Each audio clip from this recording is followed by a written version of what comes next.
Welcome. Welcome everyone on our panel and attendees out there. My name is Jessie Austrian. I am one of the co-artistic directors of Fiasco Theater, and I'm just briefly here to welcome you all, and then I'm gonna hand it over to Rachel Lynn, who's gonna moderate and facilitate this evening. I have turned on live captioning, and I'll also type this in the chat. If you need that, you can click to enable closed captioning. And I also want to take a moment before we begin to invite you all to take a breath in and out, to let yourself, your body, and your mind and your breath be present in the space that you're in, and feel your feet on the ground where you are.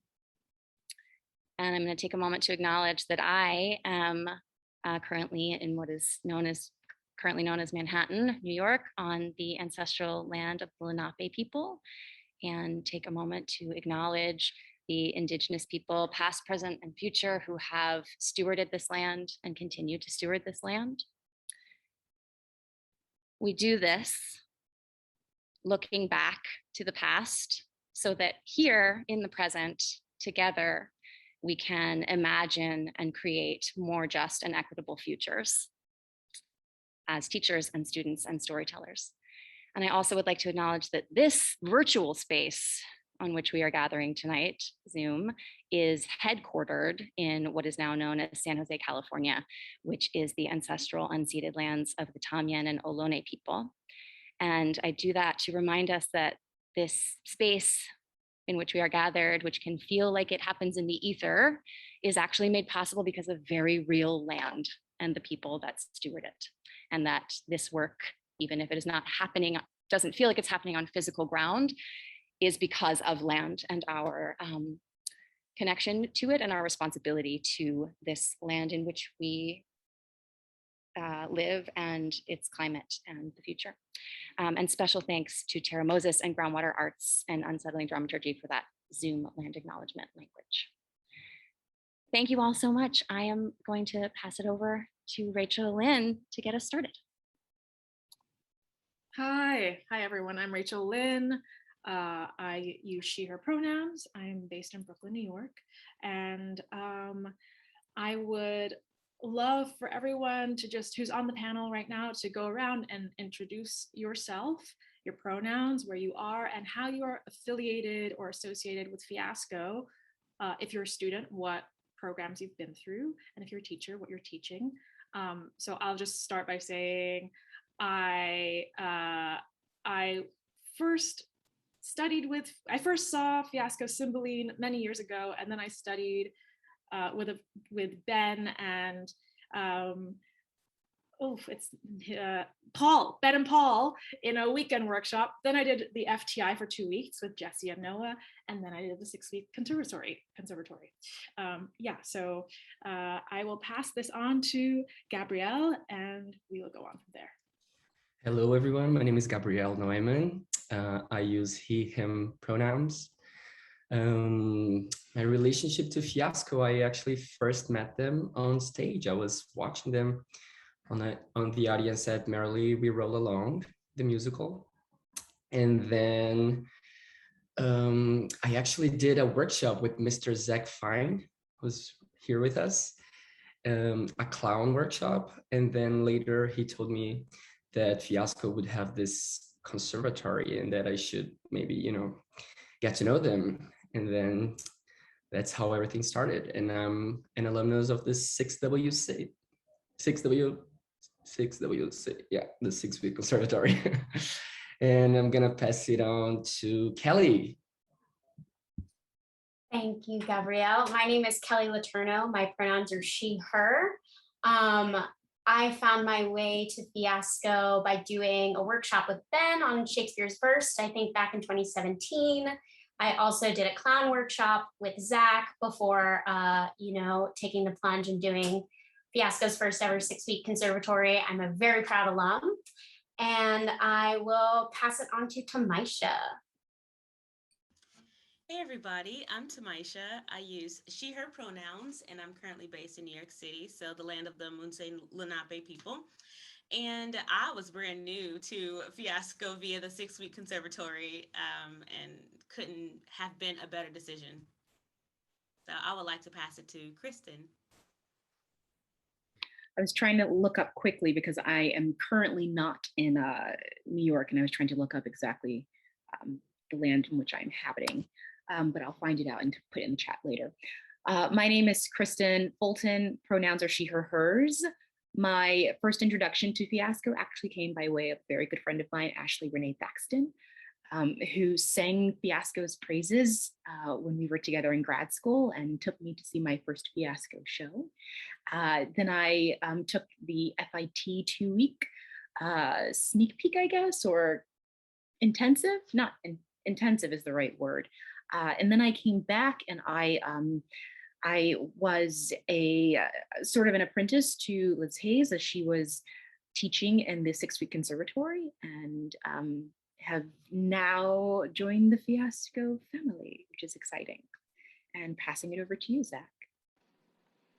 Hi, Kristen. Thank you. I'm Zach Fine, he, him pronouns. I am currently in Manhattan, and I believe that it is still in this area, the land of the Lenape people, but I also need to check on that. I first came to Fiasco as a fan. I saw their Cymbeline back in the day when we were all young. And I loved it so much. I saw it at the Access Theater. It was scrappy and beautiful and brilliant and bold and fun and joyous and thing that I wanted theater to be. And then I got to work with them in a workshop with Theater for New Audience. And through that workshop, we began to work on Two Gentlemen, or after that, we worked on Two Gentlemen of Verona together. And the rest has been history. And that is, that's me. That's me. I'm a faculty member. I teach clown and games, and yeah, that's what I do.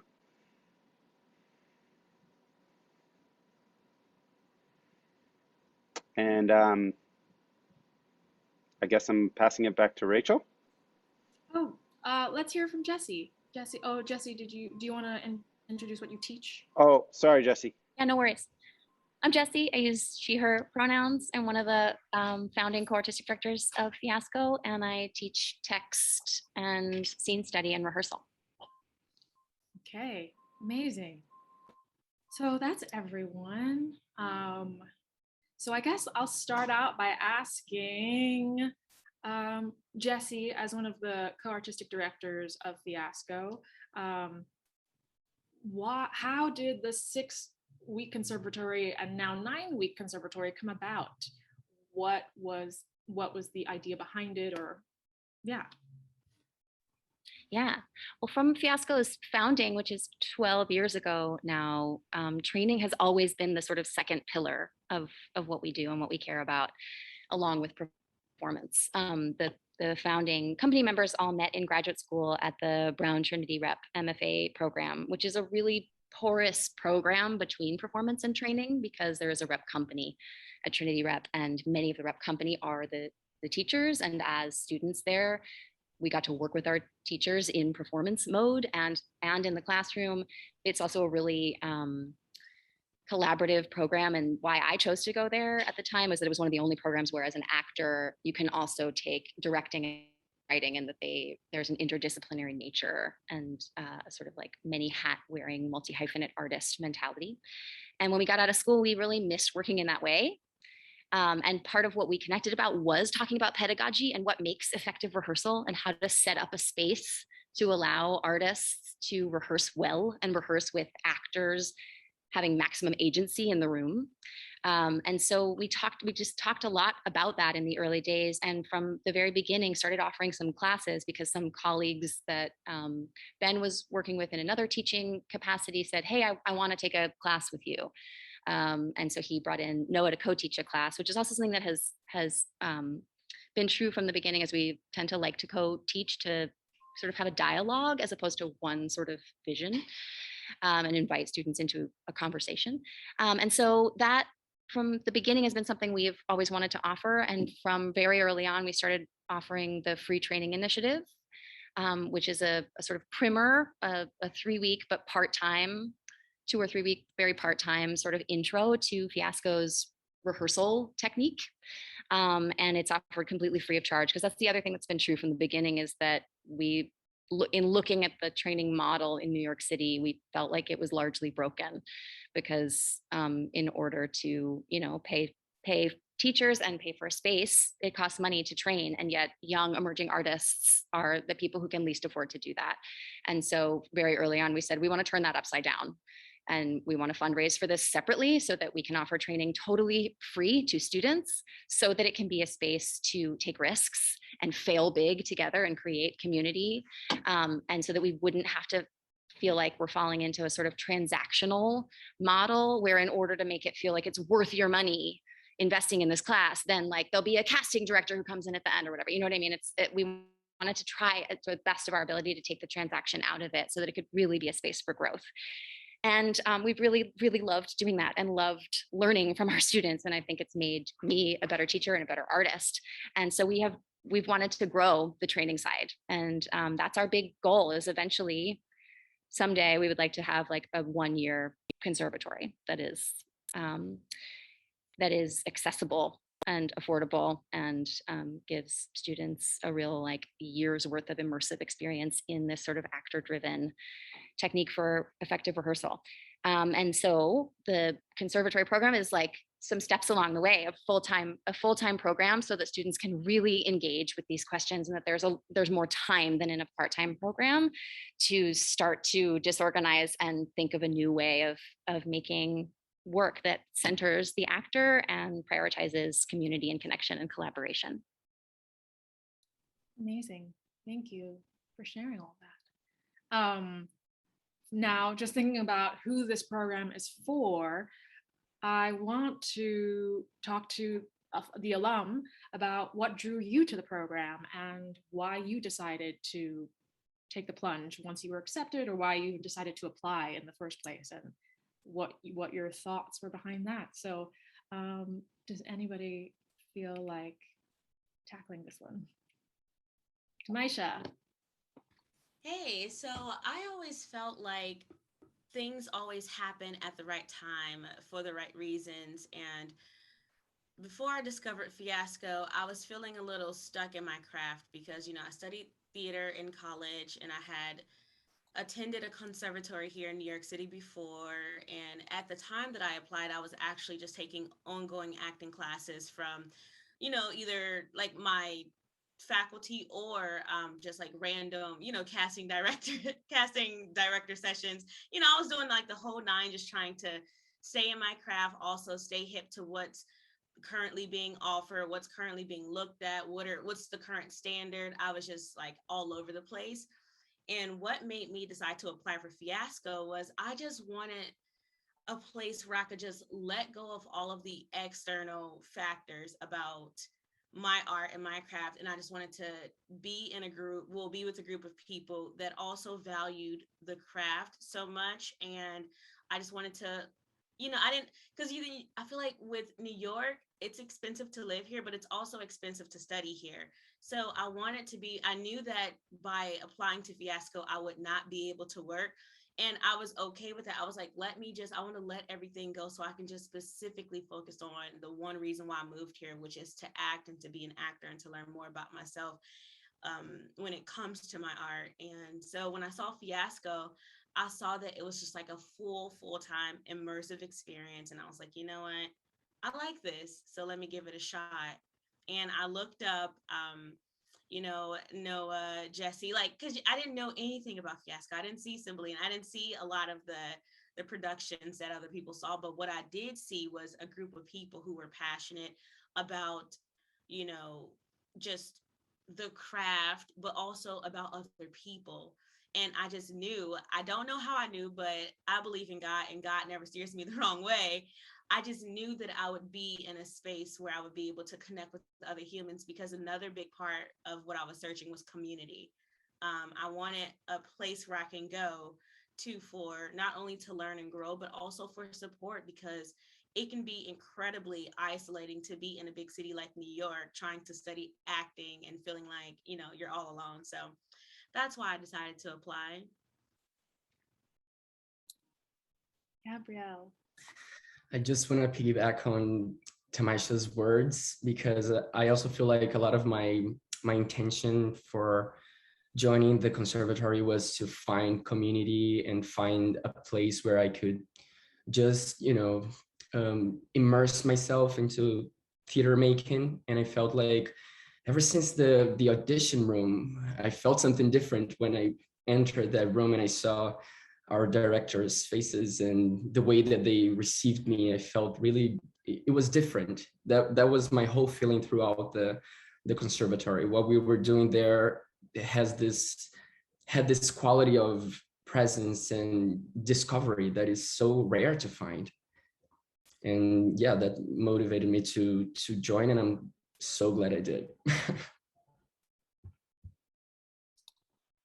I'll pop in, and I'm just going to co-sign everything that Tamisha and Gabrielle said. But for me, one of the reasons why I chose to apply was because I got that like preview with a weekend with Ben.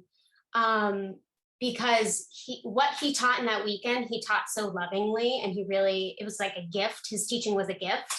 And I'm a teaching artist as well. And I just really admired the approach to being both an actor and a director and a teaching artist, and loving those parts of himself equally, which all of the instructors at Fiasco, I believe, share that love. And so entering a space where I really felt like I was being cared for as a student meant a lot. And it was one of the best decisions I made. So yeah. Amazing. So lots of endorsements here, lots of positive endorsements, ringing endorsements. So that's the who. Let's talk about the curriculum. What can prospective students expect to find in 9WC in terms of classes, or even just, is there a uniting philosophy behind the broader picture of the Fiasco method, not method, but teaching? That's for any of our teachers. I can quickly talk about the sort of broad curriculum, and then I'd love to hear more about from Zach and Kristen, and from any of you about your experience in the last conservatory. But I think the sort of big overarching question that our training asks is, what makes for effective rehearsal? And can you as an artist tell the difference so that you can pursue rehearsing in the way that brings you the most satisfaction and pleasure and confidence in your own work? Plays are made in the rehearsal room, right? They can't be made alone at home. And so what we're really interested in is, how do we practice that? And how do you open yourself, right? And how do you know, what is my preparation that I do at home so that I can come into the rehearsal space and create something together? How do I prep myself for that? And then how do I practice doing that with these other humans and leaving space for spontaneity? And we try to leave a lot of room for individualism in that as well. And we don't like to think of it as like a method, because it's not something that we feel like can be placed on anybody, but it's an invitation for people to bring themselves to the room. And our hope is that everyone leaves the program with a set of tools that work for them individually to bring into their process. And so to get at that, we look at text. We have a text class or several text classes, and scene study and rehearsal, group rehearsal, because we often also feel like that's something that doesn't get practiced in a class setting too, is like, how do you make this in a group? And we spend a lot of time on voice, which Kristen's going to be heading, and games, which Zach can talk about. In addition, we have movement, dance, and yoga. And all sort of in pursuit of that big question of how to rehearse with most joy and agency.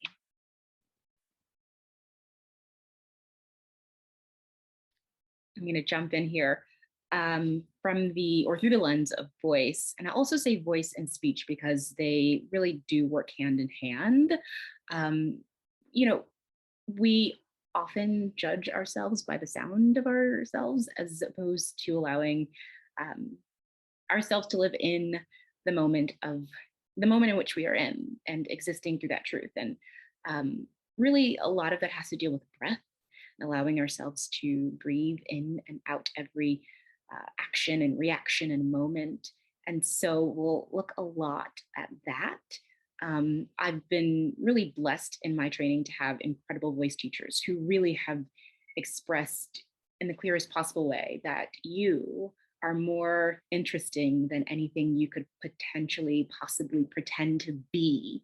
And so bringing ourselves to the work through the integration of breath and allowing that to live and really inform what's happening to us on stage is truly important. Exactly what Jesse said about tools. There's so many tools out there, and not all of them are going to work for each of us. And so it really is about studying and learning and seeing what works for you in this moment, I will also say, because years from now, and I've been guilty of this, not guilty, I guess is the wrong word, but I have reached out to professors and teachers of the past and said, I get it now. I totally get it now. I thought I got it then. I get it now. And so it's really about experiencing what tools you may be able to bring with you today and maybe in the future, and really saying, this is good. This gets me to this place where I can play freely, where I can experience and really go back and forth as I need to.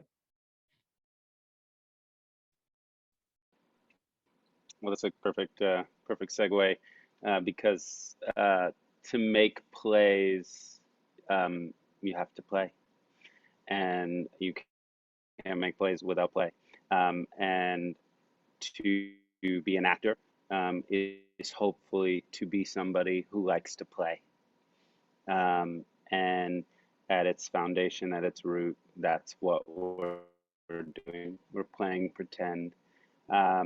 And using our bodies and our impulses and ourselves and our spirits in service of that. And I think that much of the foundational training of, if I glitch in and out, apologies, but much of the foundation that I like to bring is just reminding people to actually play. Not to play at play, but to just play, to play. And what is it to find? What is it to find actual fun on stage?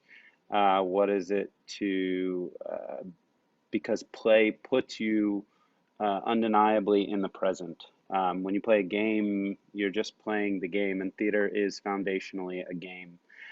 Sometimes it's called Mr. Hit, which is a game we'll play, or sometimes it's called Hamlet. It's the same thing. It's just a different set of rules around a game.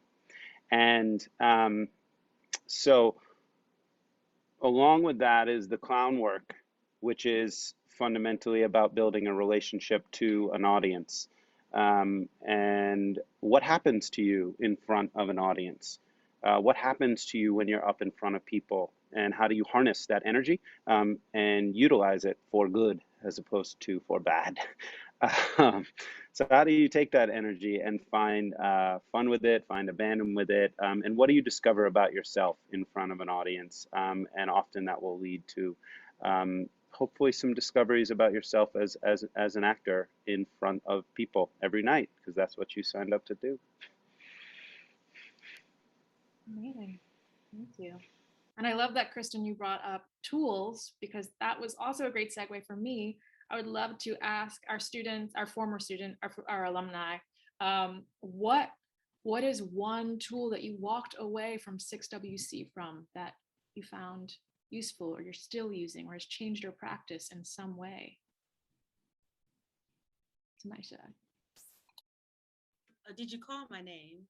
I did, but you all can just speak. You don't have to raise your hands. I feel like the internet is just, the internet is being the internet. But the thing is it's not just one tool, because everything is connected to everything. And I think that that's one of the things that you'll learn. But if I had to absolutely name one singular thing, I would say that I learned how to rehearse, because it's one thing to be able to prep an audition and to, show up and audition. But I think that what was most profound for me was how to be in a room with other creative artists that had other opinions and still be able to create something that was very beautiful, or it doesn't even have to be beautiful, but just to create something in the presence of somebody else. So that collaborative process, that was a big thing of learning how to rehearse, but then also, how do I show up ready to rehearse? Because a lot of times, and I say this because it's like when you show up, a lot of times we have so much other stuff on our plate that we're worried about, and we can't, I can only speak for myself, but I didn't have the tools to be able to show up to do what was needed of me that day. And so I learned how to give space to the things that I was still going through as a human being outside the room, but then also still be able to show up and collaborate with my peeps inside the room. So I am also, contributing to that, to the environment that we're trying to create. So I would say that that was a huge thing, because once you get the job, what do you do? And that's been the name of the game for me, for sure.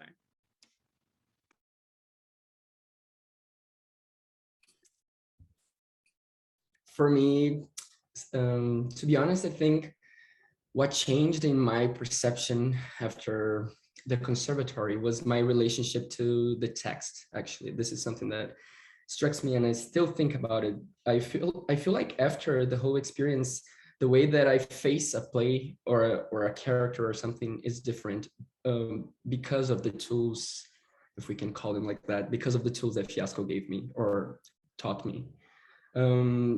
Simple games, or simply, trying to gather the most information you can from a play, so you are free to create on top of that. I feel like that was one of my biggest takeaways from the conservatory. And they have so many cool games and so many simple things that you never thought that would work, and then when you do it, it works, and it's it's so revealing and magical.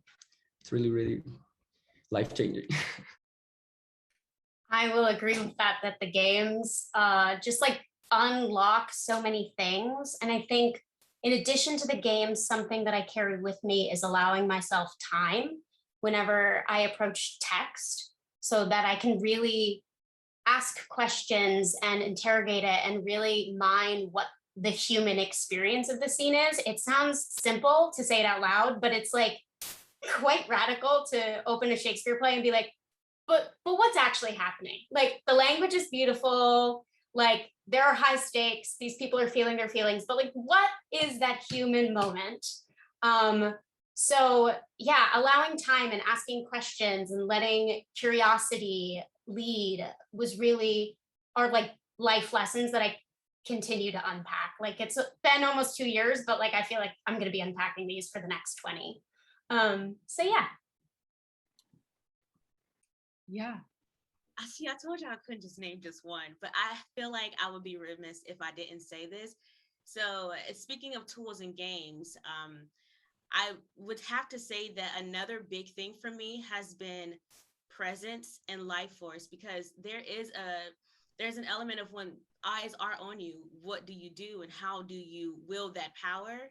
And so in addition to rehearsing, I would say that when you walk into an audition, for me, life force has become like the most impactful thing outside of anything that I'm going to do with the text that I'm presented. So it's like, how do you greet a room? How do you hold space? How do you, because a lot of times, I think that we think that it's a battle, but a lot of times other people are rooting for you, and you just have to be able to like let go of everything that you think is going to be the outcome of the audition and just show up and just be present. And so I would say specifically with clown, and I'm not just saying this because Zach is here, but specifically with clown, when you're up there on that stage and he's like, find your fun, have fun, we want to see you. And I'm just like, like that was terrifying. But auditioning sometimes can feel terrifying. And so being able to have that experience in a safe space like Fiasco set me up to where if I'm in a space right now, I'm just like, I just feel more of myself. And that is a huge gift for me, to be able to tell the story that I'm trying to tell, because I can't tell it if I don't have the tools to be able to breathe and relax and, calm down. So that is another huge thing for sure. Life force is, if I had to label it, I would say just, getting in touch with my life force and recognizing that the power of that energy for sure. Amazing. I want to invite any of the participants who are here to type in questions. Feel free to put them in the chat. And in the meantime, I will ask another question to our students and our faculty. Is there anything that happened during 6WC that was unexpected or surprised you?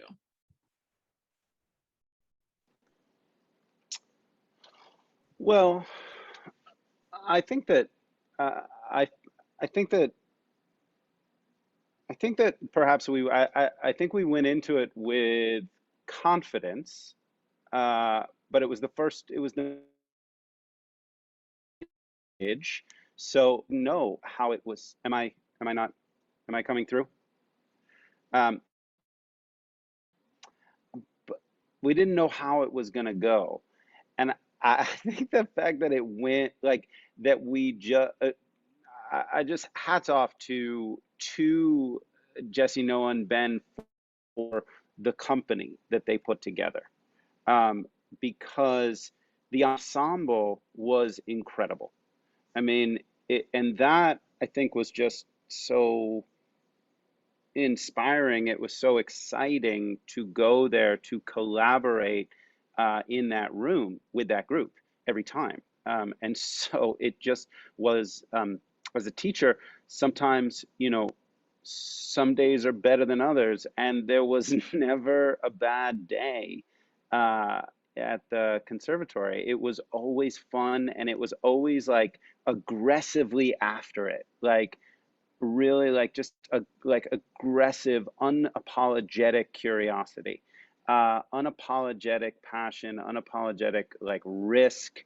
Um, so it was, I guess, it was really inspiring to be part of. It was incredibly inspiring, and it made me, um, yeah, it just gave me permission as well to just try to give as much of myself as possible. And so it was a great collaboration, and that part of it was super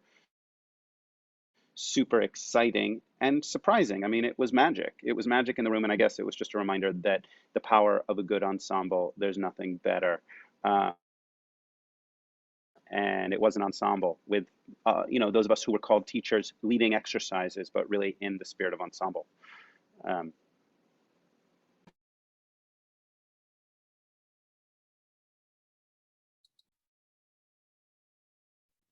We have Rachel, can you see the Q&A things, or can I only see it as host? Okay, great. Yeah. Did anybody else want to speak on the unexpected? I will just say one of the biggest surprises and gifts has been that the love keeps flowing. The 6-week conservatory group, we during the program stayed late to read plays together because the class day was just not long enough for us, I guess, or for me. And then when COVID-19 hit, we went on Zoom. And we've continued to meet. We just saw each other a week and a half ago and did like a voice warm up that was recorded from the 6WC together. So I think that's been the most beautiful surprise of it all. Yeah, that I just want to co-sign that as well. Like I couldn't have predicted that the 16 students who were part of that inaugural 6-week conservatory would be very much a part of my life.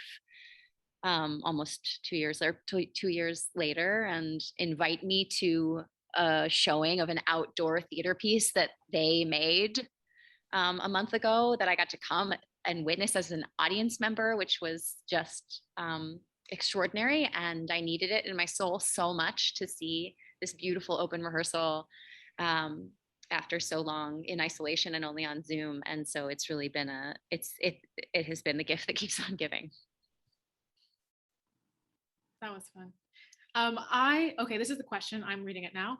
I saw on the website there have been special guest instructors in addition to the artistic directors and faculty.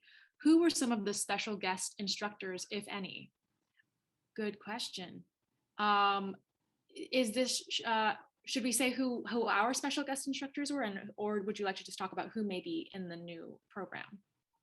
Both. Both, good.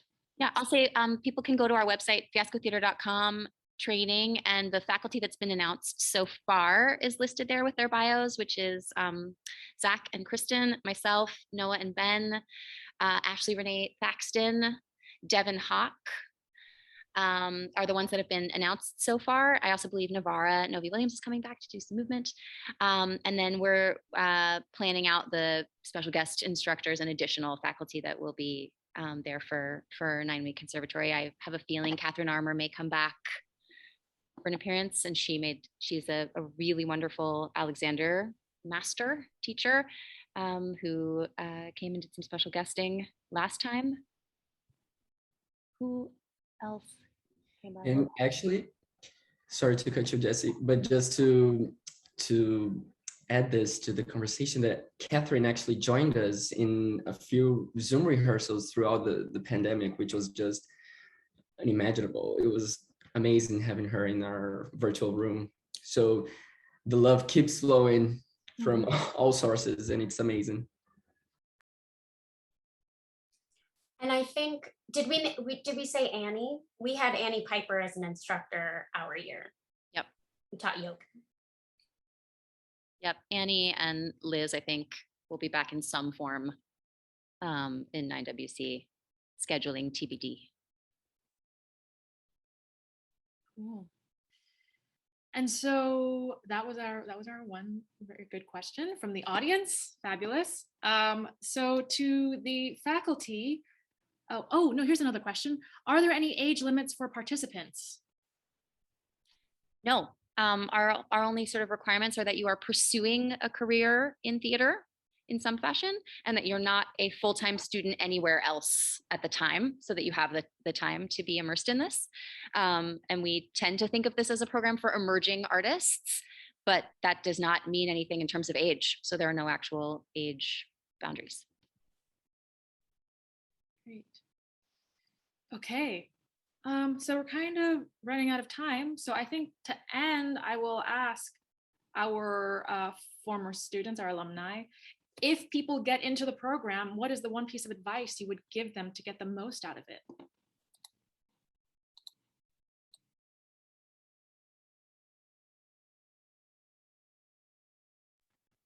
Wait, because I'm not hearing you calling me. Did you call on me? Yeah, I'm not gonna call on you. Just go. Oh, okay. You don't need I to was like call on raising my hand, you. and I'm just like, Just go. my internet is not reliable. So yeah, I would say snacks. Definitely snacks,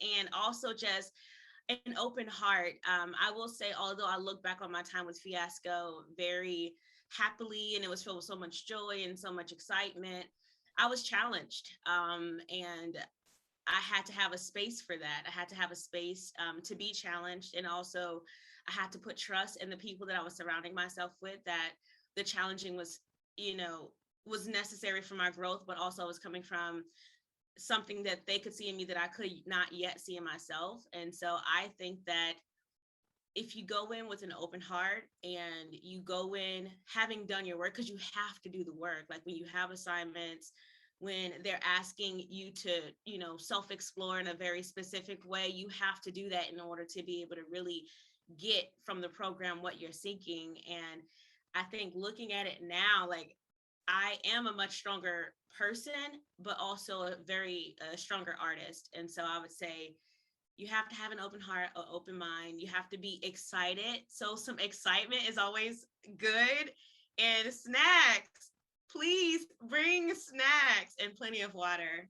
And that's my advice. You'll be fine, because whoever chooses to audition and whoever is accepted, you're in great hands. And I don't say that lightly, because I know our industry can be intense, but you all are in great hands. You're with people who care about the craft, people who care about you as a person outside of anything that you could produce or say. So once you get that out the way, just bring some snacks. Snacks. Yeah, I don't know about you all, but this conversation is bringing me such great memories, and I just miss the whole thing. But yeah, the advice that I would give to people is just commit to the process. Once you're there, leave your worries behind and commit to what you are doing, and let things happen as well. Relax and let things come to you, more than force them to come out of you sometimes, because that's where the magic lives. a little bit too. Yeah, I'm gonna co-sign everything and add, tell your critic to take a vacation, be patient with yourself, and I think I'm grossly paraphrasing Noah, but dare to radically succeed. Say yes to everything. Yes, if I didn't say that already. Beautiful. I love ending on that note. Jessie says she's going to start fundraising for a snack budget. Okay, yes. 9WC, get excited. Do you want to add anything, Jessie? Or I just anyone? want to say thank you to all of you, and thank you, Rachel, who not only brought yourself as an alum to this, but your beautiful facilitating skills. She has a podcast, everybody. You can check it out. Thank you for your time tonight. Thanks, everyone. I'll just say, send us an email, classes@fiascotheater.com, or you can find us on our website, fiascotheater.com. We're happy to continue this conversation and answer any questions or hop on the phone. If you're an interested participant, reach out. We want to talk to you. We want to answer your questions. We want to help meet your access needs. Oh, I didn't say it. We're raising $50,000 in financial aid. So apply for financial aid. If you're interested in this program, apply and talk to us about what you need to make it happen, because we want you to come, and we want to help get you here and make space together to grow. Thanks, everybody.